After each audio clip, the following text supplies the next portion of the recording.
নমস্কার বন্ধুরা, বিচারপতি অভিজিৎ গঙ্গোপাধ্যায়কে তো আমরা সবাই চিনি। ইনি একজন শ্রদ্ধেয় ব্যক্তি। এতদিন অনেক দুর্নীতি চলেছে আমাদের পশ্চিমবাংলায়, কিন্তু কোনো বিচারপতি এতটা মাথা উঁচু করে এতটা জোর গলায় কোনোদিনও বলতে পারে না, কেননা সেই বিচারপতিকে বিভিন্নভাবে ভয় দেখিয়ে তাদেরকে মুখ বন্ধ করে রেখেছিল। কিন্তু ইনি একজন ছিলেন যিনি কোনো কিছু তোয়াক্কা না করে খুব সুন্দরভাবে জোর গলায় অপরাধীকে অপরাধী বলতেন। কিন্তু ইনিও এখন বর্তমানে তার বিচার পদ থেকে পদত্যাগ করতে চাইছেন। মঙ্গলবার 1:30টার সময় বিচারপতির পদ থেকে ইস্তফা দিয়ে এবার ভোটের লড়াইয়ে নামছেন অভিজিৎ গঙ্গোপাধ্যায়। খবর এই বিষয়টা অনেকের ভালো লাগতে পারে যে ইনি এত সুন্দর একজন সুদক্ষ লোক এখন রাজনীতিতে আসছে, নিশ্চয়ই লোকের ভালো করবে। তবে লোকের ভালো কতটা করবে সেটা ভবিষ্যতের ব্যাপার, কিন্তু উনি আমাদের ভালো করে এসেছেন বিচারক হিসাবে, এইটা তো আমরা হারিয়ে ফেলেছি। এটা অনেকে গুরুত্ব দিচ্ছে না। আর এনার একটা বক্তব্য কি বলছে যে আমি একটা জেদের বসে এসেছি, মানে ওনার কোনো ইন্টারেস্ট নাই রাজনীতিতে, শুধু জেদ করে কিন্তু এইসব জিনিস হয় না। এটা জীবন নিয়ে খেলা হয়, মানুষের জীবন নিয়ে খেলা। মানে ওনাদের তো কোনো অসুবিধা হয় না, যারা রাজনীতি করে তাদের খুব একটা প্রবলেম হয় না, কিন্তু যারা সাধারণ জনগণ তাদেরই প্রবলেম হয়। তো এনার মতো একজন, ইনি যদি রাজনীতিতে চলে আসেন তাহলে আমরা একসঙ্গে দুটো জিনিস হারাবো। এক হলো উনি একটা সুদক্ষ ভালো একজন বিচারপতি, সেই বিচারপতিকে আমরা হারাবো। পরবর্তীতে কেমন একটা বিচারপতি আসবে আর কেমন ধরনের বিচার ব্যবস্থা রাখবে আমরা সেটা কল্পনা করতে পারছি না, কেন ফিউচারের ব্যাপার আমরা তো সবাই ভবিষ্যৎ দেখে নিই নাই, তো কি হবে সেটা আমরা মোটামুটি জানি না। বাট উনি যেভাবে বলছে যে আমাকে অনেকে চ্যালেঞ্জ করেছে তাই আমি খেলার মাঠে নামছি, যে ওইখানে বসে কোনো কিছু হবে না, রাজনীতিতে নেমে এসে দেখো কেমন, মানে নোংরা জায়গাতে নামার জন্য আহ্বান করছে। এখন আমার একটা বক্তব্য, কেউ একজন নর্দমায় পড়ে গেছে আর তার উপর দিকে কাদা ছুটছে, মানে সে কথাগুলো ছুটছে যে একবার নর্দমায় নেমে দেখো কেমন লাগে। এখন একজন সুস্থ মস্তিষ্কের মানুষ সে কি করবে, একটু ভাবার বিষয় আছে। এখানে যদি আমি আপনি কেউ হোক, ঠিক আছে, আমি যদি নর্দমায় পড়ি, আমি যদি একজনকে ডাকি নর্দমায়, সে কি আসবে আমার কাছে, নাকি আমাকে বাঁচানোর চেষ্টা করবে? যাই হোক, সে যদি আমার গায়ে নর্দমার কাদা কাচর ছুঁড়ে মারে, আমি কি তারপরে নর্দমায় নেমে তাকে মারতে চাবো? নিশ্চয়ই না। তা উনি সেইটাই করছেন। এখন ব্যক্তিগত দিক থেকে অনেকের অনেক রকম ভাবনা চিন্তা হতে পারে।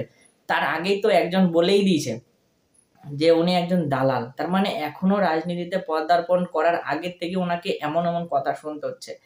আবার কুণাল ঘোষ কি বলেছে যে মাঠে নেমে দেখো কেমন লাগে। আর কুণাল ঘোষের মতো একটা লোককে যে সম্মান, মানে এতটা সম্মানের সঙ্গে কথা বলে যে কুণাল ঘোষ বাংলার মা বোনদের সম্মানের কথা মানে একটু ভাবে না, যেভাবে নোংরা ভাবে গালাগালি দেয়, যেভাবে বিচ্ছিরি কথা বলে, একটা রাজনীতিবিদ হয়ে তার মাথায় কোনো রকম সেন্স নাই। ইদানিং এটাও শুনতে পাচ্ছি যে এই কুণাল ঘোষ নাকি রাজনীতি পদত্যাগ করছে। কিন্তু এই রাজ্যের অন্যতম সাধারণ সম্পাদক বা মুখপাত্র, আমার মনে হচ্ছে আমি এই জায়গাটায় নিষ্ফিট। এমন কিছু ঘটনাক্রম, এমন কিছু মানে প্রক্রিয়া চলছে। তো কি হবে, কে হবে, এটা তো বোঝা বড় মুশকিল। আর ইনি জানতেন, ঠিক আছে। এক হিসাবে এখানে যে কুণাল ঘোষ রাজনীতির পদটা ত্যাগ করছেন তার পিছনে কিন্তু অনেক কিছু কারণ আছে।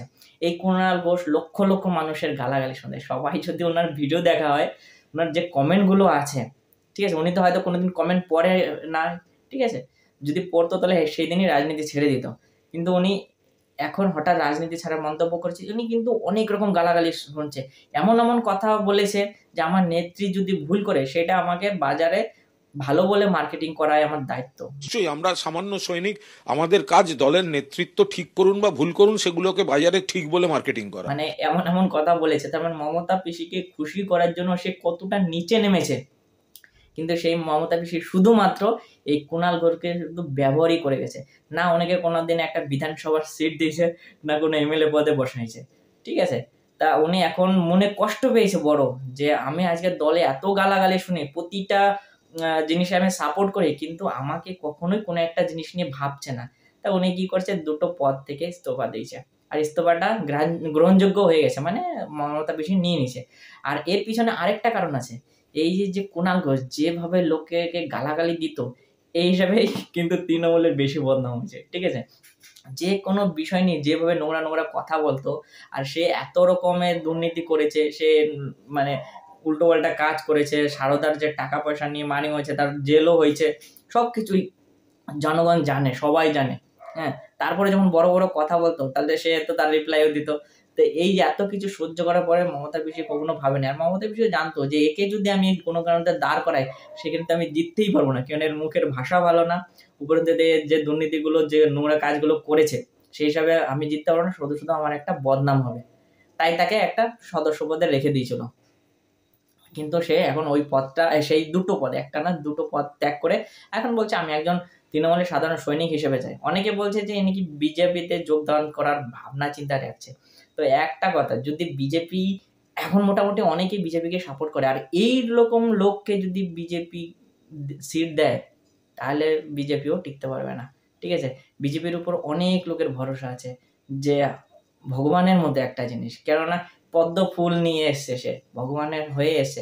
আর ভগবান যখনই পৃথিবীতে আবির্ভূত হয় তখনই তার পায়ের নিচে সে পদ্ম ফুল এবার বসে আসবে, নাহলে তারপর দাঁড়িয়ে আসবে, না হাতে নিয়ে আসবে। তো সেরকম ভাবেই পশ্চিমবাংলার বুকে যখনই বিজেপি আসছে মোটামুটি ভাবে ভালো আশা করা যায়, কেননা আমরা সিপিএম কেও দেখেছি, তৃণমূলকেও দেখলাম, এখন একটা বাকি আছে বিজেপি। এখন জানি না কি হবে, তবে একবার সুযোগ দেওয়া দরকার। তবে যদি আমাদের মমতা পিসি থেকে যায় কলকাতাতে, তাহলে ও যদি কষ্ট করেও জিতে যায় তাহলে মানুষের একটা সন্দেহ মোটামুটি থেকেই যাবে যে এত বিরোধিতা করার পরে মমতা পিসি জিতলো কি করে, যে তাহলে দুর্নীতি হয়েছে। এই ভোটের পিছনে তো এমনিই সবসময় হতেই থাকে, আমরা তো কোনদিন ভোট দিতে পারি না, অথচ ভোট আমাদের অলরেডি হয়ে যায়, আমরা জানি না কিভাবে হয়। যাই হোক, এরকম ঘটনা অনেক কিছু আছে, শুনতেও পাওয়া যায়, দেখতে পাওয়া যায়, আর আমরা নিজেরাও উপভোগ করেছি সেই জিনিসটাকে। তো যদি জিতে যায়, আর কোনো ভুল করে হোক আর ঠিক করে হোক, তার পরবর্তী কত যে সন্দেশখালি তৈরি হবে তার ঠিক নাই। কেননা এই যে কষ্ট পেয়ে, মানে বলে না আহত বাঘ অনেক ডেঞ্জারাস হয়। তো উনি এখন এত কষ্ট করে যখনই জিনিসটা করবে, জিতবে, তখন কিন্তু বহুত কিছু করে দেবে। আর জীবনে বাংলা কোনোদিনও দাঁড়াতে পারবে না, সেই ব্যবস্থা করে দেবে।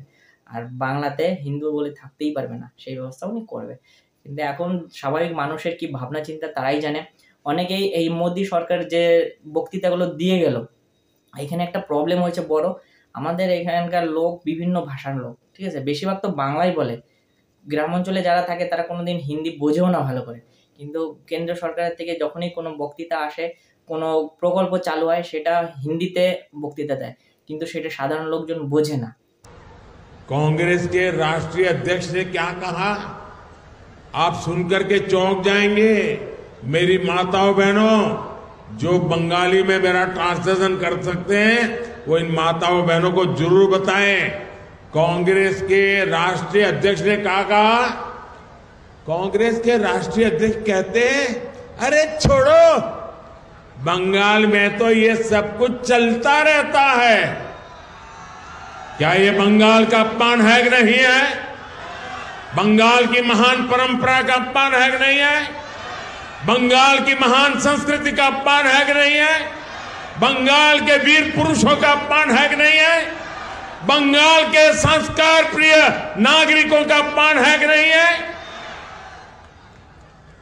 यही सच्चाई कांग्रेस की और इंडी गठबंधन की है साथियों। আর সেটাই হচ্ছে আমাদের মমতা পিসির সব থেকে বড় হাতিয়ার। সেই হাতিয়ারটা লাগিয়েই সে সমস্ত মানুষকে বোকা বানিয়ে দিচ্ছে। রাস্তার জন্য, মানুষের ঘর বাড়ির জন্য, সমস্ত কিছুর জন্য, কিন্তু জল ব্যবস্থার জন্য, মানুষেরকে সহযোগিতা করার জন্য যে প্রকল্পগুলো আছে সবকিছু কিন্তু আমাদের পশ্চিমবাংলায় আসে, কিন্তু আমাদের মমতা পিসি সেগুলো কোনোদিন লাগু হতেই দেয় না। কেননা সে এখন বর্তমানে পশ্চিমবাংলার রাজনীতির একজন মন্ত্রী, সে তার অনুমতি ছাড়া হবে না। আর সে দিতেও জানা যে যদি মানুষ জানতে পারে যে এইগুলো মোদী সরকার করেছে, তাহলে তো আর মমতা পিসির কোনো রক্ষা নাই, কোনোদিনও মমতা পিসি সাপোর্ট হবে না। তাই সে অনেক সময় এই প্রজেক্টগুলো থেকে বাতিল করে দেয়, আর সেই প্রজেক্টগুলো এমনভাবে চালনা করে, টাকা পয়সা তো অনেক সময় নিয়ে নেয়। সবাই তো 100 দিনের টাকাটাকেই কেন্দ্রভূত করে রয়েছে, কিন্তু 100 দিনের টাকা ছাড়াও মানুষের সুযোগ সুবিধার জন্য অনেক রকম ব্যবস্থা করেছে, কিন্তু সেইগুলো যখনই হিন্দিতে বক্তৃতাগুলো আসে তো মানুষ অনেকে বুঝতে পারে না, যেটা হচ্ছে সব থেকে বড় কারণ। আর এই কারণেই বাংলার মানুষ এখনো পিছিয়ে আছে। যেদিন বাংলা মানুষ একটু একটু বুঝতে পারবে যে হ্যাঁ মোদী সরকার কি কি বলে গেছে আর আমাদের কি কি দিচ্ছে, সেই দিনই মমতা পিসি আউট। ঠিক আছে, এটা হলো এখন স্বাভাবিক। যাই হোক, এরকম করে দেখা যাবে। এখন সামনে ভোট আসছে, কার কি ইচ্ছা সেটা ভোটের পরে বোঝা যাবে। আর সন্দেশখালী সম্বন্ধে তো সবাই মোটামুটি জানে, তো আর বলার কিছু নাই। যাই হোক, নমস্কার।